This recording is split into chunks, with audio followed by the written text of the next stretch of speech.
जिनका परम पावन चरित जल निधि समान अपार है। जिनके गुणों के कथन में गणधर न पावे पार है। बस वीतराग विज्ञान ही जिनके कथन का सार है। उन सर्वदर्शी सन्मति को वंदना शतबार है। उन सर्वदर्शी सन्मति को वंदना शतबार है। श्रद्धालु जिज्ञासु श्रोताओं, श्रीमद् राजचंद्र जी के द्वारा लिखी गई आत्मसिद्धि का स्वाध्याय आप श्रवण कर रहे हैं और इस आत्मसिद्धि स्वाध्याय के अंतर्गत मोक्ष के उपाय की बात चल रही है कि मोक्ष के उपाय क्या क्या हो सकते हैं, कैसे मोक्ष प्राप्त होता है, किस प्रकार से जन्म जरा और मरण से छुटकारा पाया जा सकता है, कैसे अनादिकाल से इस संसार के अंदर परिभ्रमण करती हुई आपकी हमारी आत्मा को सिद्धालय की प्राप्ति हो सकती है। इसके उपाय जो बहुत ही महत्वपूर्ण है, समझना बहुत जरूरी है, जानने की आवश्यकता है, क्योंकि जिसको पाना है, जिस मंजिल पर पहुंचना है, अगर उस मंजिल के मार्ग के बारे में पता ही ना हो कि रास्ता कौन सा है, मंजिल की तो रट लगाते चले जाएं, लेकिन वो मंजिल, वो लक्ष्य किस रास्ते से प्राप्त होगा, उसके जाने का पथ कौन सा है, मार्ग कौन सा है, अगर उसके बारे में जानकारी ना हो या जानकारी लेने के लिए कोई इच्छुक ना हो, तो वह एक जन्म में क्या जन्मों जन्म में मोक्ष की रट लगाता रहे कि मुझे मुक्त होना है, मुक्त होना है, लेकिन वो कभी भी मुक्त हो नहीं सकता। मुक्त होने के लिए मुक्ति के उपाय को जानना, उसे समझना, जानकर समझकर उस पर चलना बहुत ही जरूरी है, आवश्यक है।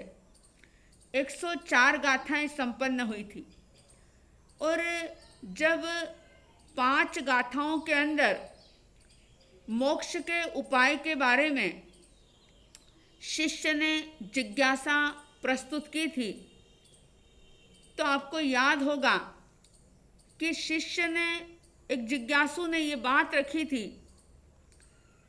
कि दुनिया के अंदर अथवा मत दर्शन घना कहे उपाय अनेक ते माप मत साचो कयो। ये बात, ये जिज्ञासा शिष्य ने रखी थी कि दुनिया के अंदर इतने सारे मत हैं, इतने सारे धर्म संप्रदाय हैं, इतने सारे धर्म गुरु हैं, सभी मोक्ष का उपाय, मोक्ष का पंथ अलग अलग बताते हैं। तब 105वीं गाथा में शिष्य की उस जिज्ञासा का समाधान देते हुए श्रीमद् जी ने कहा था, और ये बात मैंने आपको पहले भी कही, कि ये सिर्फ किसी एक व्यक्ति की जिज्ञासा नहीं है। जो भी कोई आत्मार्थी होगा, मुमुक्षु होगा, मोक्ष का अभिलाषी होगा, उसके मन में इस प्रकार की या इसके जैसी जिज्ञासाएं, शंकाएं पैदा होना स्वाभाविक है।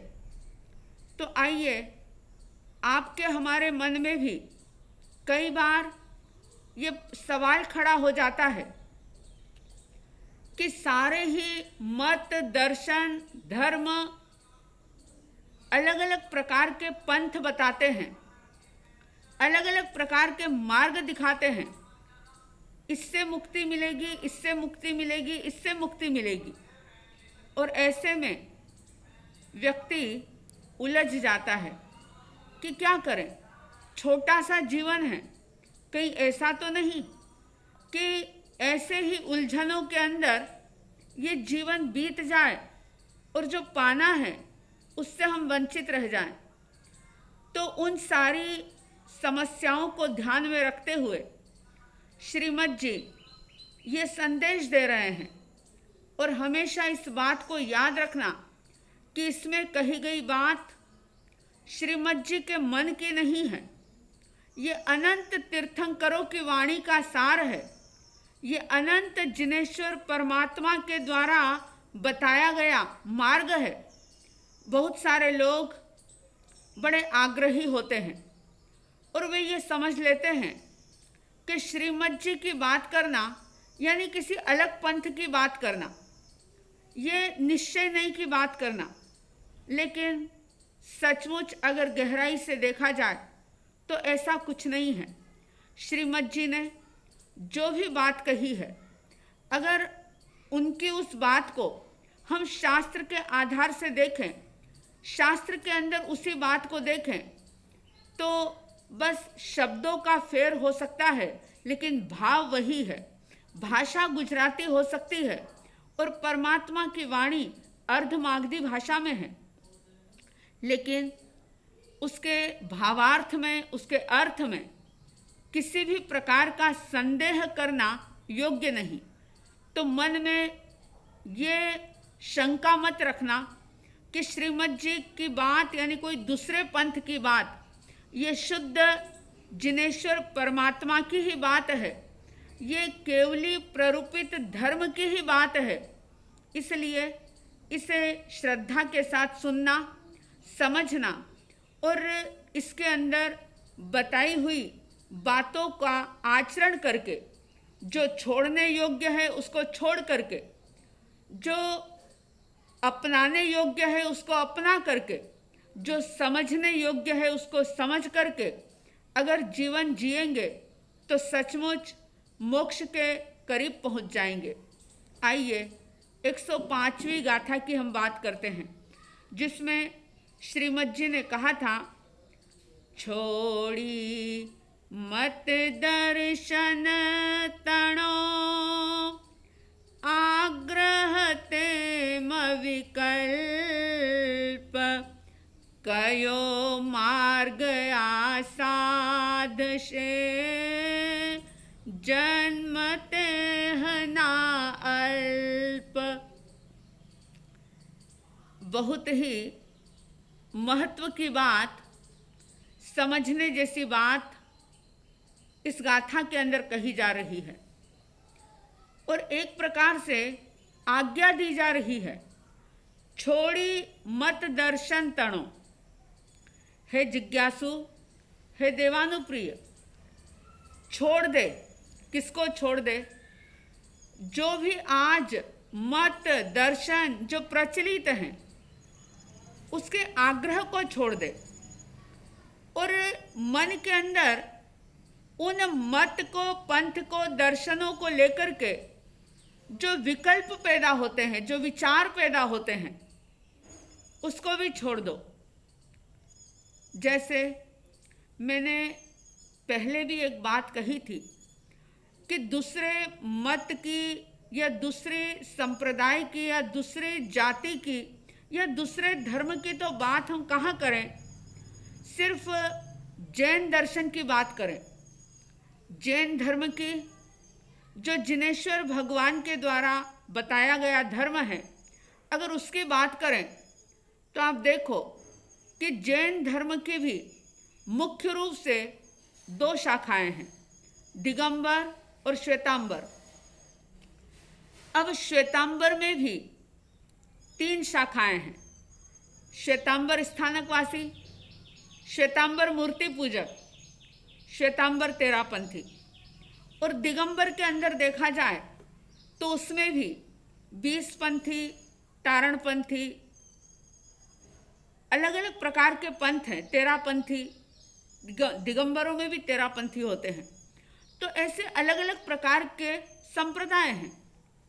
और अगर उनकी बाहर की क्रियाओं को देखो, अब मैं आपसे एक छोटी सी बात कहती हूँ कि जैसे सामायिक, ये जैन धर्म के अंदर विशेष रूप से ये विधान बताया है कि समभाव की साधना का अभ्यास करे साधक। जब तक सामायिक की साधना जीवन के अंदर घटित नहीं होती, तब तक कर्म बंध से छुटकारा नहीं हो सकता। तो आप देखो कि अगर एक स्थानकवासी सामायिक करेगा तो वो मुपत्ति बांध करके करेगा। अगर कोई मूर्ति पूजक सामायिक करेगा तो वो मुपत्ति हाथ में लेकर के करेगा। और दिगंबर सामायिक करेगा तो वो मुपत्ति ही नहीं रखेगा। अब इन 3 व्यक्तियों को अगर हम खड़ा करें और पूछा जाए कि भाई ये क्या है, कौन श्रेष्ठ है, तो अहंकार के कारण, अधूरी समझ के कारण से, भगवान के स्यादवाद, अनेकांतवाद सिद्धांत को नहीं समझने के कारण से स्थानकवासी कहेगा खुले मुंह सामायिक तो हो ही नहीं सकती। खुले मुंह सामायिक करना यानी कर्मों का बंधन कर लेना। मतलब उन्होंने सामायिक किसमें मान ली? मुपत्ति में।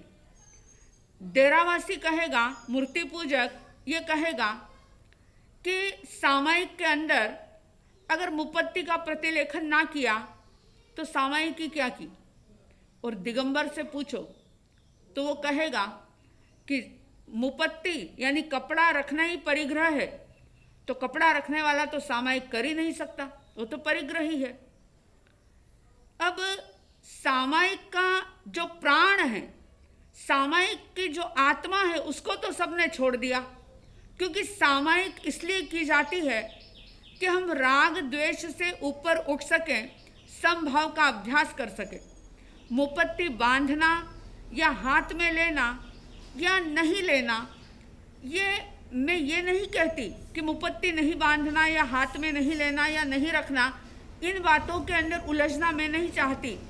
हमारे पूर्वाचार्यों ने जो भी नियम बनाए हैं या जो भी क्रियाएं बताई है, उसके पीछे कोई न कोई रहस्य रहा होगा, राज रहा होगा। लेकिन बाहर के उपकरणों में सामायिक नहीं है। सामायिक के साथ उन उपकरणों को रखना जरूरी है, लेकिन वो ना हो तो सामायिक ना हो, ये समझना, ये आग्रह करना, ये हठाग्रह है। और जहाँ मिथ्यात्व होता है वहाँ पर व्यक्ति ऐसी बाहर की चीज़ों में ही उलझता रहता है, वह सत्य को जानता नहीं। बहुत पीड़ा होती है, मन बड़ा दुखी होता है इस बात को देख करके, जान करके कि आज का हमारा प्रबुद्ध समाज, हमारे प्रबुद्ध पढ़े लिखे साधु साध्वी जो इन छोटी छोटी बातों के अंदर उलझे हुए हैं। गुरु का महत्व दिल में होता है, गुरु के प्रति आस्था दिल में होती है। कोई गुरु के फोटो लगाने को ही धर्म मान रहा, तो कोई फोटोओं को उतारने में धर्म मान रहा, उसी में क्रियाएं मान रहा। अब सोचो, जिस बात को लेकर के इतना राग और द्वेष हो, कषाय हो, वहां पर भला धर्म कैसे हो सकता है? एक आमनाय वाले, एक संप्रदाय वाले स्थानक में आते हैं तो कहते हैं ये फोटो नहीं चलेंगे, इसके ऊपर पर्दा डाला जाए। दूसरे आते हैं, कहते हैं भाई ये तो हमारे गुरुदेव के फोटो हैं, ये तो लगने ही चाहिए। और बस इसी रसाकशी के अंदर, इसी उधेड़ बुन के अंदर, इसी राग द्वेष के अंदर कर्मों का बंधन होता ही चला जाता है। ध्यान रहे, ना तो फोटो लगाने में श्रद्धा है, ना ही फोटो उतारने में कोई धर्म है। क्योंकि अगर फोटो लगा हुआ है तो लगा रहे, कोई दिक्कत नहीं है, और अगर नहीं लगा है तो फोटो लगाने से ही संप्रदाय का, मत का स्थापन होगा, ये तो बहुत बड़ी नादानी होगी। बड़ा गहराई से समझें आप। ना तो मेरा किसी प्रकार का कोई विरोध है, ना कोई दूसरी कोई बात है, सिर्फ एक समझने वाली बात है कि कहाँ तो हमारे परमात्मा की सहजता की साधना, कि चाहे कोई भी स्थान हो, फोटो लगा है नहीं लगा है, चित्र है ना है, क्या फर्क पड़ता है? हमें तो अपने भीतर में, अपने खुद के भीतर में रहे हुए परमात्मा तत्व को प्रकट करना है। और जहाँ तक गुरुओं की बात होती है, मानती हूँ मैं कि गुरु के प्रति मन के अंदर दृढ़ आस्था का भाव होना चाहिए, क्योंकि गुरु हमें देव से भी जोड़ते हैं और धर्म से भी जोड़ते हैं। लेकिन अगर उन्हीं गुरु के चित्र को लेकर के, फोटो को लेकर के अगर आपस में या समाज में कोई विवाद खड़ा होता हो, तो ना तो लगाने में फायदा है और ना ही उतारने में फायदा है। क्योंकि मूल साधना जो है वो राग द्वेष को कम करने का ही हमारा लक्ष्य है, कि कैसे भी हो हमारी सहजता की साधना हो।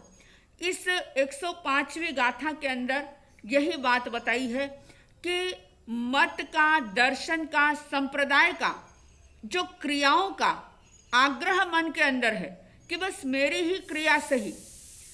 मुझे याद है 99 में हमारा चातुर्मास जब जोधपुर में था, तो संप्रदाय के मोह से प्रभावित होकर के एक संत ने, प्रबुद्ध संत ने यहाँ तक बात कह दी थी कि जो श्रवण संघ के स्थानक में जाकर के सामयिक करेगा वो मर कर के नरक में जाएगा। हंसी आती है ऐसी बातें सुनकर के कि कहाँ आगमों का ज्ञान, कहाँ प्रभु की वाणी, कौन सा हमारा लक्ष्य, और किन बातों को पकड़ करके आज का प्रबुद्ध वर्ग, प्रबुद्ध साधु साध्वी क्या कर रहे हैं। जरा चिंतन करें, विचार करें, इस गाथा पर बार बार मनन करें। कहा श्रीमद जी ने, छोड़ी मत दर्शन तणो, मत यानी पंथ, दर्शन, पंथ, धर्म और संप्रदाय आदि, इनका जो है आग्रह तेम विकल्प, इनका आग्रह, हटाग्रह, मिथ्याग्रह, एक पकड़। क्योंकि संप्रदाय एक व्यवस्था हो सकती है, लेकिन संप्रदाय में धर्म नहीं होता। संप्रदाय में रह करके साधना की जा सकती है, लेकिन कोई संप्रदाय को पकड़े और संप्रदाय को ही धर्म माने और दूसरे को, सबको निम्न नजरों से देखे, तुच्छ नजर से देखे, उनको हल्का समझे, तो ये तो बहुत बड़ा ही पाप होगा, राग द्वेष होगा, कर्मों का बंध होगा। सबके भीतर शुद्ध आत्मा है, उस आत्मा का दर्शन करो। क्यों किसी की निंदा करते हो? क्यों किसी की क्रिया को बुरा बताते हो? क्यों कपड़ों के अंदर उलझे हुए हो? कपड़े मेले हो, सफेद हो, क्या फर्क पड़ता है? अरे गृहस्थ वेश से भी सिद्ध हुए हैं। तो कहा कि आग्रह छोड़ देना, इन सब चीजों का आग्रह छोड़ो, और आग्रह के साथ इसका जो विकल्प है, अब विकल्प का मतलब होता है दिमाग में विचार चलना, और विचार तभी आते हैं जहाँ राग द्वेष होते हैं। जैसे ही राग द्वेष खत्म हुए, केवल ज्ञान हुआ, 12वें गुणस्थान के अंत तक विकल्प चलते हैं। जैसे ही केवल ज्ञान होता है कि निर्विकल्प अवस्था प्राप्त होती है। हमारी साधना निर्विकल्प अवस्था को प्राप्त करने की है। और कदम कदम पर, पग पग पर, अरे दूसरी चीजों में तो ठीक है, लेकिन धर्म की क्रियाओं को लेकर, धर्म गुरुओं को लेकर, शास्त्र की वाणी को लेकर के भी कितने प्रकार के राग द्वेष, कषाय और उसके कारण से कितने विकल्प। तो कहा कि इस प्रकार के आग्रह को, हटाग्रह को छोड़ो, विकल्पों को छोड़ो, तो क्या होगा? कयो मार्ग आसाध से, ये जो कहा गया वीतराग परमात्मा के द्वारा ये जो मार्ग बताया है, इसको जो साधेगा, कयो यानी कहा है मार्ग, जो ये मार्ग बताया है परमात्मा ने, उसको जो साधेगा, साध से यानी साधेगा, जन्म तेहना अल्प, अल्प यानी कम, तेहना यानी उसके, किसके? जो इस मार्ग को साधेगा, उसके जन्म अल्प हो जाएंगे, यानी कम हो जाएंगे। कोई 3 भव में, कोई 5 भव में, कोई 15 भव में, और ज़्यादा से ज़्यादा अर्ध पुद्गल परावर्तन काल में निश्चित रूप से वो आत्मा मोक्ष को प्राप्त करेगी। लेकिन शर्त है, चाहे कितने भी बड़े गुरु का सानिध्य मिला हो, चाहे परमात्मा की वाणी को रट लिया हो, लेकिन अगर आग्रह नहीं छूटा, अगर विकल्प कम करने का पुरुषार्थ नहीं किया, तो कुछ भी नहीं होगा, जन्म हार जाएंगे। तो इस प्रकार के संप्रदाय के झगड़ों से ऊपर उठे और सत्य मार्ग को समझे। परमात्मा ने कभी ये बात नहीं कही कि इन क्रियाओं को करोगे तो मुक्ति होगी। समय के साथ करने की जो क्रियाएं हैं उसमें परिवर्तन होता रहता है, लेकिन मूल मार्ग भीतर में है। अगर विकल्प कम करने का पुरुषार्थ हुआ और आग्रह कम किया, सत्य धर्म को समझने की कोशिश की, तो जन्म तेहना अल्प। अगर आप सब भी चाहते हैं कि हमारे जन्म मरण कम हो, तो निश्चित रूप से कम हो सकते हैं, परिभ्रमण से छुटकारा मिल सकता है। बस 2 बातें ध्यान रखें, आग्रह छोड़ें, अपनी जिद को छोड़ें, हट को छोड़ें, मेरा ही सच्चा, इस बात को दूर करें, सच्चा सो मेरा, ये परमात्मा का धर्म है, ये पंथ है उनका स्यादवाद का। इसको अपनाते हुए विकल्पों को कम करें, जन्म मरण कम होंगे और जल्दी ही सिद्धालय की प्राप्ति होगी। इन आप सभी के भीतर में आग्रह कम हो, राग द्वेष कम करने की साधना आप कर सकें, ऐसी साध्वी द्वय की तरफ से हार्दिक हार्दिक शुभ मंगल भावनाओं के साथ जय प्रभु महावीर, जय गुरु आनंद।